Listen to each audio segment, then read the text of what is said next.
आज आपण अशा दोन भावांची यशोगाथा पाहणार आहोत, ज्यातला एक MA English university gold medallist आहे, दुसरा इंजिनिअरिंग, ज्याचं इंजिनिअरिंग टेलिकम्युनिकेशन, इलेक्ट्रॉनिक्स आणि टेलिकम्युनिकेशनमध्ये झालेलं आहे. या दोन्ही भावांकडं उच्च पदवी असताना सुद्धा त्यांनी नोकरीच्या शोधात इतरत्र न भटकता स्वतःचा एक व्यवसाय चालू केला, ज्याच्यामधून ते महिन्याला उत्पन्न 2.5 ते 3 लाख रुपये काढतात. या अशा दोन भावांची आपण आज यशोगाथा घेणार आहोत. नमस्कार, मी अनिकेत तुमचं पुन्हा एकदा स्वागत करतो आपल्या शेती एक्सप्रेस या यूट्यूब चॅनलमध्ये. आज आपण आलेलो आहोत बीड जिल्ह्यामधील शिरूर तालुक्यातल्या एका गावी, ज्याचं नाव आहे राक्षसभुवन तांबा. तर कुक्कुटपालनाचे आपण आत्तापर्यंत विविध प्रकार पाहिलेले आहेत. एक आसन गावरान, दुसरा बॉयलर आणि तिसरा RR.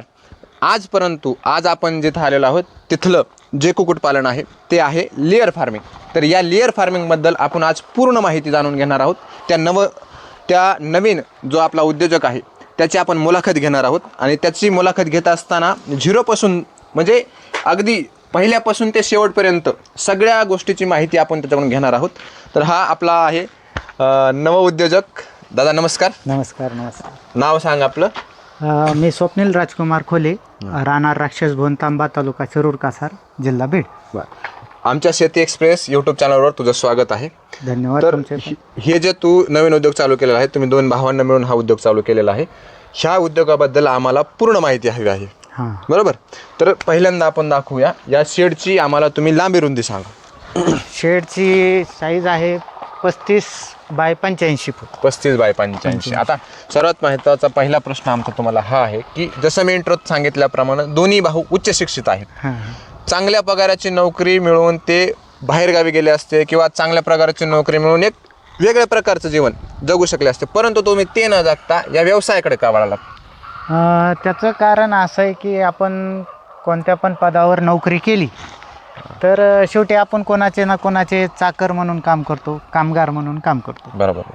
तर आमची परिस्थिती अशी होती की शेती बरीच होती आणि एक चान्स होता की स्वतःचं काहीतरी वेगळं तयार करावं म्हणून, स्वतःचा व्यवसाय. मग त्यामुळं आम्ही बऱ्याच जागेवर असे प्रोजेक्ट पाहिले की आपण आपली घरचे कामं करून सुद्धा की हा असा प्रकल्प आपण यशस्वी करू शकतो. तर आम्ही 1-2 जागेवर त्याची थोडी माहिती घेतली आणि आम्हाला योग्य वाटलं की हा प्रकल्प आपण करू शकतो चांगला. बरोबर.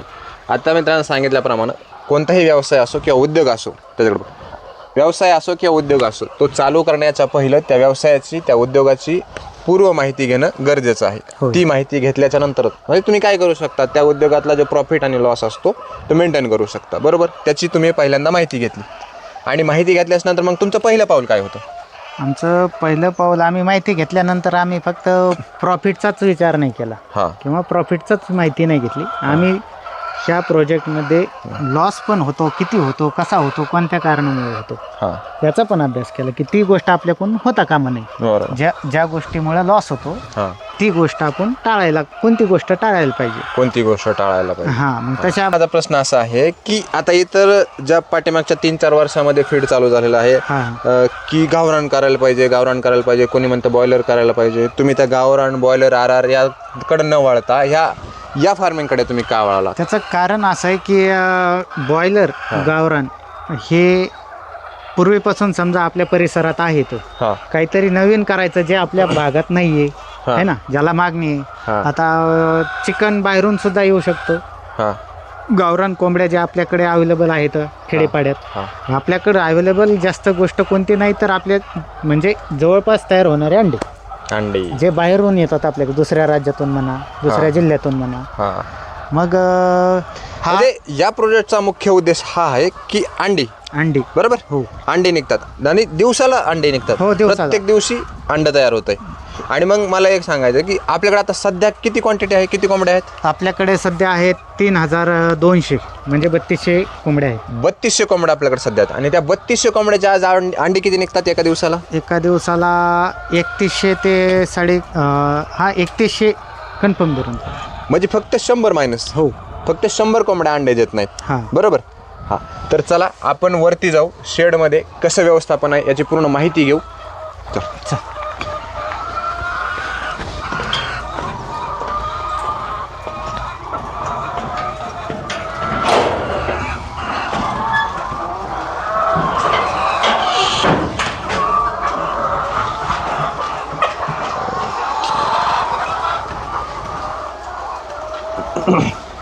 आता आपल्याला जो आपला पाहणारा व्ह्युअर्स आहे, हा हा जो आपल्याला त्या मोबाईलच्या पाठीमागून बघतोय, हो तो या आशेनं बघतोय की त्याला असं काहीतरी नवीन उद्योग चालू करायचा, बरोबर. हो. तर त्याच्यापर्यंत आपल्याला जी माहिती पोहोचवायची आहे ती माहिती अगदी योग्य आणि सोप्या शब्दात पोहोचवायची आहे. त्यासाठी मी काही तुम्हाला प्रश्न विचारणार आहे, त्याची एकदम योग्य उत्तर द्या. जे उत्तर ऐकून त्याला वाटलं पाहिजे की हा मी हा व्यवसाय करू शकतो, की मी करू शकतो का नाही करू शकतो, याचं उत्तर त्याला भेटलं पाहिजे, बरोबर. चालतं. आता सगळ्यात महत्त्वाचं हे आहे की याचं जे अंतर बनत आहे, या उद्योगाचं अंतर आहे, किती अंतर आहे? हे आहे 35 बाय 85. 35 बाय 85. याच्यामध्ये तुम्ही बसवलेले आहेत तर किती कोंबड्या? 3200 कोंबड्या. हां, तर माझा पहिला प्रश्न तुम्हाला असा आहे की कोणीही असो, ज्यावेळेस आमच्यासारखा आपल्यासारखा तरुण एखादा व्यवसाय करायचा म्हणतो तर त्याच्याकडे एवढं मोठंच भांडवल नसतं, बरोबर. तर मग आणि ह्या व्यवसायासाठी तुम्हाला किती भांडवल लागलं? आपली याला सुरुवात म्हणजे पूर्ण शेड, हां पक्षी आणि खाद्य आणि पूर्ण त्याची सिस्टीम हां हे पूर्ण तयार करण्यासाठी 25 ते 30 लाख रुपये खर्च आला. 25 ते 30 लाख रुपये खर्च आला, बरोबर. आता माझा प्रश्न हा आहे की जो कोणी आपल्यासारखा जो असतो, ज्याला नवीन चालू करायचं असतो, त्याच्याकडे एवढा पैसा एकत्रित नसतो, बरोबर. तर मग या शेडची जी साईज आहे किंवा ह्या कोंबड्यांची जी क्वांटिटी आहे ही कमी प्रमाणात ठेवता येते का आणि व्यवसाय चालू करता येतो का? हो येते, पण तो प्रॉब्लेम असा होतो की तुम्ही समजा आपला 3200 कोंबड्याचं शेड आहे, तुम्ही जर 1000 कोंबड्याचं शेड केलं, तुम्हाला तेवढा वेळ झटावं लागणार, त्यासाठी टाइम द्यावा लागणार, बरोबर. त्यामुळे तुमचं काय होणार की अंडे 1000 पेक्षा कमीच निघणार, तुमचा प्रॉफिट कमी होणार, तुमचा खर्च कमी होणार, पण तुमचा प्रॉफिट पण कमी होणार. मेहनत तेवढीच लागणार आहे, हो, परंतु प्रॉफिट मग कमी कमी होणार. होणार. तर आता तुम्ही आम्हाला सांगितल्याप्रमाणे याची स्थापना करण्यासाठी किंवा उद्योग उभारण्यासाठी 25 ते 30 लाख लागतात, बरोबर. ही खूप मोठी रक्कम आहे सर्वसामान्य शेतकऱ्यासाठी किंवा ज्याला कोणाला नवीन व्यवसाय उद्योग चालू करायचा आहे त्यासाठी खूप मोठी रक्कम आहे. तर मला एक म्हणायचं आहे की या व्यवसायासाठी अशा काही योजना आहेत का ज्याच्यामधून अर्थसहाय्य देत आहे सरकार? हो आहेत, अशा राज्य शासनाच्या आणि केंद्र शासनाच्या योजना आहेत, जसे की अण्णासाहेब पाटील मंडळातर्फे एक आहे, आणि अजून एक नाबार्ड तर्फे एक, आणि एक IVF, असं काय कन्फर्म नाही पण आहे. म्हणजे 3-4 योजना अशा आहेत की त्या समजा ज्याचा लाभ आपण घेऊ शकतो. म्हणजे एकंदरीत काय की तुम्हाला जर व्यवसाय उद्योग उभारायचा असेल असा तर शासन अर्थसहाय्य देते, बरोबर.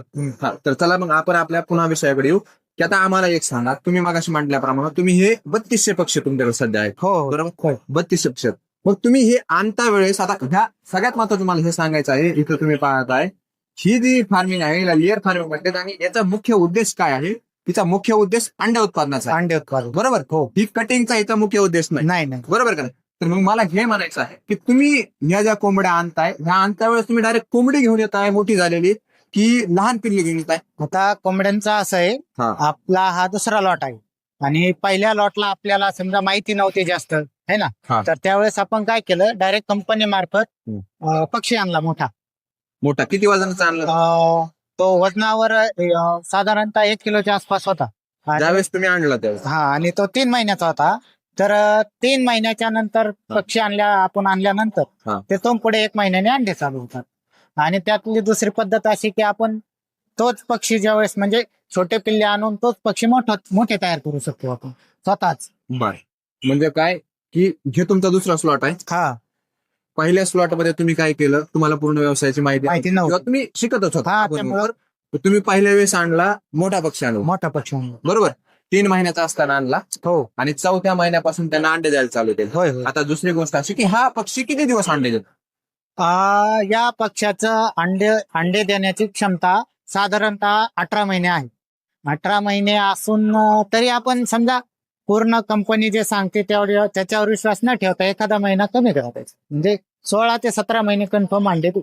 16 ते 17 महिने हा पक्षी अंडे देतो. दररोज एक अंडे देतो. म्हणजे या पक्षाचं जे वय आहे ते 16 ते 17 महिने असं म्हणायचंय का? अंडे 16 ते 17 महिने देतो? अंडे 16 ते 17 महिने देतो. आणि तिथून पुन्हा पहिले 4 महिने त्यात ऍड करायचे आपलं. 4 महिने त्याने अंडे दिले. म्हणजे हा पक्षी किती 7 आणि 4 11 म्हणजे 21 महिने. 21 महिने जगतोय. तर आता यानं 16-17 महिने अंडे दिले, बरोबर. त्याच्यानंतर मग हे अंडे यायचा बंद झाल्यानंतर मग या पक्षात तुम्ही काय करता? त्याचा असा प्रकार आहे, त्यात अजून त्याचा वेगळा म्हणजे त्यांना मेडिसिन वगैरे देऊन परत आपण अंड्याचं प्रोडक्शन वाढवू शकतो. पण ते थोडं खर्चिक काम असल्यामुळं आपण शक्यतो ते कटिंगसाठी पाठवतो. 16-17 महिन्यानंतर कटिंगसाठी पाठवतो. होय. बरोबर.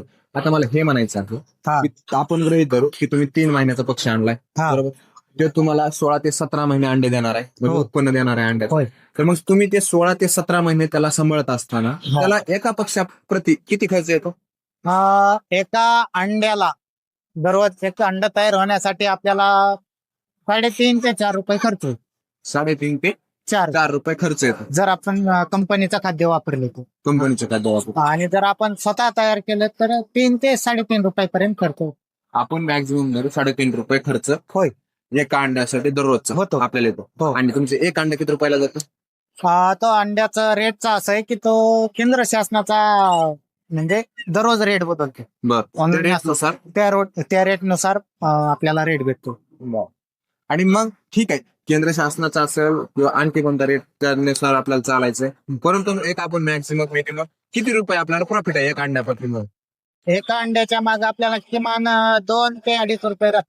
2 ते 2.5. 2.5 रुपये राहतात. बरं. एका अंड्याच्या पैकी 2 ते 2.5 रुपये राहतात. हो. आणि आता एवढ्या त्या 3200 कोंबड्या आहेत, याच्या पाठीमागून तुम्ही एका दिवसाला किती अंडे काढताय? 3100. 3100. 3100 गुणुले 2.5. हा. बरोबर. व्ह्युअर्स, ते तुम्ही तुमचा त्याचा भागाकार गुणाकार जे काय असेल ते करा आणि याचा व्यवसाय मागा प्रॉफिट किती आहे ते तुम्ही मागा. आता माझा दुसरा प्रश्न तुम्हाला असा आहे की हे करत असताना याची जी मेडिसिन आहे, बरोबर, याला जे मेडिसिन लागणार आहे ते तुम्ही कसं बघता? मेडिसिनचं असं आहे की आपण ज्यांच्याकडून पक्षी आणतो त्यांचं आपल्याला इंट्रक्शन असतं, टाइम टू टाइम कॉल असतात. आणि ग्रुप व्हॉट्सअप ग्रुप असल्यामुळे ते बरोबर ज्या तारखेला आपण पक्षी आणले तिथून पुढचे ज्या टप्प्याने जसे जसे व्हॅक्सिनेशन आहेत त्या टप्प्याने आपल्याला मेसेज येणार की उद्या तुमचं व्हॅक्सिनेशन आहे. अच्छा, म्हणजे व्हॅक्सिनेशन त्याच्यासाठी ते लोक येतात? हो, डॉक्टर स्वतः येते. ते डॉक्टरची टीम स्वतः येते. हो. व्हॅक्सिनेशन करून पुन्हा जाते. बरोबर. मला तुम्ही सांगितलं की याची जी मेडिसिन आहे ती देण्यासाठी ते डॉक्टरची टीम येते. हो, बरोबर. हो. आणि टीम आल्याच नंतर ती किती दिवसाला टीम येते? त्याचा एक टायमिंग असतो की समजा सुरुवातीला 1 महिन्याला 2 महिन्याला, आणि एकदा अंडे चालू झाल्याच्या नंतर जे मेडिसिन आपण देतो ते शक्यतो आपण पाण्यातूनच देतो. पण जे समजा आपल्याला जमणार नाही असे 2 मेडिसिनला डॉक्टर येतात. अच्छा, म्हणजे कालांतराने पहिला 1 किंवा 2 महिने डॉक्टर येतात आणि कालांतराने आपण स्वतः देऊ शकतो. होय. या बाजूला आपण पाहू शकतो. हे बघा, हे किती दिवसाचे अंडे आहेत? हे आहे 2 दिवसाचे अंडे. 2 दिवसाचे अंडे म्हणजे आपण किती म्हणायचे? 6,000 अंडे आहेत. हो. 6,000. आणि दुसरी गोष्ट अशी, आपण मगाशी बोलताना म्हणलं की खाद्य पहिली बॅच त्यावेळेस तुम्ही काढली त्यावेळेस तुम्ही कंपनीचं खाद्य मागवलं. हो. आणि आता तुम्ही स्वतः खाद्य तयार करता. बरोबर. तर मग आम्हाला सांगा ते खाद्य कोणतं आहे आणि त्याच्यामध्ये तुम्ही कोणते कोणते पदार्थ वापरतात? हे काय अशा प्रकारचं खाद्य आहे म्हणजे आपण स्वतः तयार केलेलं. याच्यामध्ये आहे मक्का, BRB, त्यानंतर मार्बल आणि कॉन्सन्ट्रेट. अच्छा, हे स्वतः तयार करताय आपण? होय, मिक्स करून आपण. अच्छा. आणि मग आता हे जे खाद्य तुम्ही तयार करताय, हे जे आपले व्ह्युअर्स आहेत ज्यांच्याकडे कोणाकडे गाय कुक्कुटपालन असेल, त्यांना जर ह्या खाद्याची आवश्यकता असेल, त्यांनी जर आपल्याशी संपर्क साधला तर त्यांना हे खाद्य तुम्ही देऊ शकता का? पोहोचू भेटून जाईल. तर तुम्हाला एक खाद्य हवं असेल तर इथून तुम्हाला मिळून जाईल. मी तुम्हाला कमेंट बॉक्स मध्ये नंबर देतो शेतकऱ्याचा, तुम्ही तिथं जाऊन कॉन्टॅक्ट करा आणि तुम्हाला ते खाद्य मिळून जाईल. तर आता आपण आपल्या विषयाकडे पुन्हा वळूया. आता सर्वात शेवटी आपण व्हिडिओच्या शेवटाकडे आलेलो आहे. मला सांगायचं एकंदरीतरित्या हे उत्पन्न जे आहे तुम्ही म्हटल्याप्रमाणे 3200 कोंबड्या आहेत. हो. आणि याच्यात तो दिवसाकाठी किती? 3100 अंडे बरोबर. तर मग याचं महिन्याला उत्पन्न किती आहे? महिन्याच्या उत्पन्नाचं असं आहे की ज्या दिवशी आपल्या 2 दिवसाचे अंडे ते आज व्यापारी न्यायला येणार, आज जो रेट असेल तो उद्या नसणार. बरोबर. जो उद्या आहे तो परवा नसणार. म्हणजे दररोज रेट कमी जास्त होतो. म्हणजे अंड्याच्या रेटवर आपलं उत्पन्न ठरतं. होय. पण आपण जर एक ऍव्हरेज पाहिलं, मिनिमम मॅक्सिमम पाहिलं, तर काय होतं, ऍव्हरेजली 5 ते 5.5 रुपये पर एगला भाव भेटतो. 5 ते 5.5 रुपयाला अंड जातं. मग त्या हिशोबाने जो काही भाव पडेल तो पडेल, त्याच्यानुसार मग त्याला मल्टिप्लाय करून महिन्याचं उत्पन्न. बरोबर. आता दुसरी गोष्ट अशी आहे की तुम्ही म्हणलाय 2 वर्ष, किती वर्षापासून करताय तुम्ही? ते आपलं 2-3 वर्षापासून. 3 वर्षापासून करताय. मग 3 वर्षापासून जर करत असेल, आपलं जे व्ह्युअर्स आहेत, जो बघणार आहे, त्या नवीन वर्गाला चालू करायचा आहे, त्याच्यासाठी तुम्ही काय सांगताल की हे प्रॉफिटेबल आहे किंवा नुकसानीचा धंदा आहे काय? हा धंदा असा आहे की याच्यामध्ये नुकसान नाहीच. हा. फक्त तुम्हाला त्यात म्हणजे स्वतः काम करावं लागेल. स्वतः काम करा. लेबरने काम समजा तेवढं लक्ष देऊन होत नाही जेवढं माणूस स्वतः मालक करतो. आता ह्या शेडची तुम्ही लांबी आणि रुंदी मागायची सांगितल्याप्रमाणे किती आहे? 35 बाय 85. 35 बाय 85. एवढं मोठं शेड आणि 3200 पक्षी हे होय. पाहण्यासाठी आता मला सांगा, इथं मजूर वर्ग किती लागतो किंवा किती लोक एवढं सांभाळतात? मजूर वर्ग कोणीच नाही, आम्ही दोघं भाऊच तो. तिकडे जातो. हे फक्त दोघं भाऊ सांभाळतात तुम्ही, बरोबर? होय. हे दोघं मिळून हा व्यवसाय चालवतात, हो. बरोबर का नाही? आता माझा दुसरा एक प्रश्न आहे की याच्यामधून अंडे निघतात, होय. बरोबर? या व्यवसायामधून आणखी कोणते कोणते प्रॉफिट आहे? जसे की आपण खाली पाहतो, आपण फर्स्ट फ्लोअरला उभा आहे, खाली ब्याची विष्ठा पडते आहे, बरोबर? होय. ती विष्ठा विकली जाते का? त्याची विष्ठा म्हणजे शेणखत जसं आपण शेतात टाकतो हा. तसंच त्या विष्ठेचा उपयोग खत म्हणून मोठ्या प्रमाणात शेतीत होतो. आणि त्याला मागणी पण खूप असल्यामुळे म्हणजे ते शिल्लकच राहत नाही. हो ना, शिल्लकच राहत नाही. हो. मग मला सांगा, ते आता तुम्ही ते साफसफाई करत असताना तुम्ही पूर्ण बॅच गेल्याच्या नंतर त्याची सफाई करताय का ते कंटिन्यू तुम्हाला साफ करावं लागतं? कसं आहे की जर लेबर अवेलेबल झालं, हा. समजा खताची मागणी असेल तर आम्ही तो काढतो खत. हो. जर आवश्यकता नसेल तर तो ज्यावेळेस पूर्ण स्टॉक जाईल त्याच्यानंतर खत बाहेर काढतो. तर त्यावेळेस किमान प्रत्येक बॅगच्या नंतर 2000 बॅग भरतात. प्रत्येक बॅच नंतर 2000. एक बॅग तुम्ही विकायची म्हणलं तर ते किती लागतं? 250 रुपयाला एक बॅग. 50 किलोची किती हो, किलो? ते समजा 40, 50, 60 ओलं खत जर असेल हा. तर 60 प्लस भरतं. आणि जर थोडं कोरडं असेल तर 50-40 आता म्हणजे ॲव्हरेज 50 किलो. 50 किलोची एक बॅग, बरोबर? आणि मला सांगायचं आहे की आता तुम्ही म्हणल्याप्रमाणे शेणखताप्रमाणे त्याचा उपयोग होतो, बरोबर? होय. आणि मग ते शेणखतापेक्षा जास्तीच उपयोगाचं आहे किंवा कमी मात्रामध्ये उपयोगाचं आहे? त्यात असं आहे की आपण जो म्हणजे तापडपणा म्हणतात ना हा हा आपल्या भाषेत, हा. तर तो शेणखतापेक्षा ह्याच्यात जास्त आहे. कोंबडी खतात उष्णता जास्त असल्यामुळं पिकाला म्हणजे पीक याच्यात जोमदार येतं, फक्त की पाणी जास्त लागतं. मग याला पाणी जास्त द्यावं लागतं. म्हणजे आपल्या भाषेत सांगायचं म्हणजे जिथं शेणखत 1-2 पोती टाकायचे, खत आहे एकच पोत्यामध्ये होऊन जातं. फक्त काय लागतंय की पाण्याचं प्रमाण जास्त लागतं. तर दादा, आता तुम्ही आम्हाला ह्या तुमच्या व्यवसायाचं व्यवस्थापन सांगा. तुम्ही कसं केलं, हे खाद्य कसं पुरवताय, पाणी कसं पुरवताय, आता पूर्ण व्यवस्थापन असं आहे की आपण सकाळी रात्री खाद्य तयार करून ठेवतो आणि सकाळी खाद्य टाकायच्या टायमाला हे जे खाद्य टाकण्यासाठी अशी लाईन केलेली पाईपची, त्याला आपण गव्हाणी म्हणतो गुरांसाठी. त्याच्यात खाद्य टाकायचं सकाळी मध्याने. आणि हे जे पाहताय तुम्ही हे आहे पाण्याची सिस्टीम. म्हणजे पाणी इनलाईन आहे, पूर्ण पाणी वेस्ट होत नाही. जसं पक्ष्याला लागल, पक्ष्यांनी चोच मारली की यातून पाणी निघणार.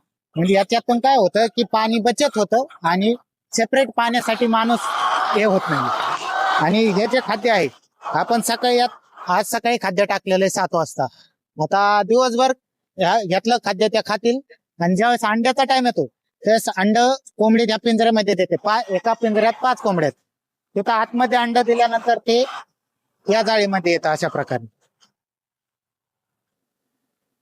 आणि अंडे या लाईन मध्ये असे एकच जमा होतात. आणि संध्याकाळी आपण जेव्हा दुसऱ्या कामातून आपल्या कामातून फ्री होतो त्यावेळेस आपण हे ट्रे मध्ये गोळा करून स्टॉकला नेऊन ठेवतो. एवढं सगळं व्यवस्थापन करण्यासाठी एक माणूस पुरेसा आहे? 1 ते 2 जास्तीत जास्त 2 माणसं पुरेसे आहेत. हा, या साईडला आपण पाहू शकतो एकदम अगदी योग्य प्रकारचं नियोजन केलेलं आहे. आणि आताच हे दादानं अंड पण हातात घेऊन दाखवलं होतं. कोणत्याही प्रकारची याच्यावर घाण नाही. इथून असं जसं पकडलं अंड तसं नेऊन ट्रे मध्ये ठेवू नये आणि ट्रे उचलून अगदी रिटेल दुकानापर्यंत जाणं, व्यवसाय ग्राहकाकडे पर्यंत जाणं, बरोबर? आणि 100% ओरिजिनल आहे. जे म्हणतात की रबलचे कशाचे ते प्लास्टिकचे अंडे वगैरे त्याचा काही प्रकार नाही. तुमच्या समोरच आहे समजा, एकदम ओरिजिनल प्रोडक्ट आहे, बरोबर? हा तर आता मला काय म्हणायचं, माझा शेवटचा तुम्हाला प्रश्न हा आहे हो. की हा खरंच प्रॉफिटेबल व्यवसाय आहे का? हा धंदा असा आहे, हा 100% प्रॉफिटेबल आहे, पण 100% रिस्की पण आहे. हा हा महत्वाचा मुद्दा आहे, कारण हा. तुम्हाला त्याचे फायदे सगळेच सांगणार आहेत, पण हा. तोटा कोणी सांगणार नाही. स्वतः कोणी सांगणार नाही. हा तर मग आता मला तुम्ही म्हणल्याप्रमाणे, एक मिनिट, तुम्ही म्हणल्याप्रमाणे धंद्यात जेवढं प्रॉफिट दिसतंय तेवढा होय. मोठा रिस्क पण असतो, होय, बरोबर? असतो. तर मग आम्हाला याच्यामधले रिस्क सांगा तुम्ही, काय काय आहे? रिस्क असं असतं की आपल्याला त्यांचे हा पक्षी हा जो पक्षी आहे अंड्याचा, हा हा म्हणजे प्रत्येक समजा जात कोंबडीची हा ही अतिशय नाजूक असते. हा याची निगाच राखावी लागते. पाण्याची सांड होऊन देव जमत नाही. हा पाणी सांडलं नाही पाहिजे शेडमध्ये. त्याच्यामुळे काय होतं, ओलावा निर्माण होते. हा. ओलावा निर्माण झाला की जंतू तयार होतात. हा. जंतू तयार झाले की त्याच्यामुळे समजा गॅस म्हणा, हा. वेगवेगळे आजार पसरू शकतात. हा. जर आपण तो लक्ष नाही दिलं हा. तर त्याचं असं होतं की ते समजा 1 किंवा 2 पक्षी जात नाही.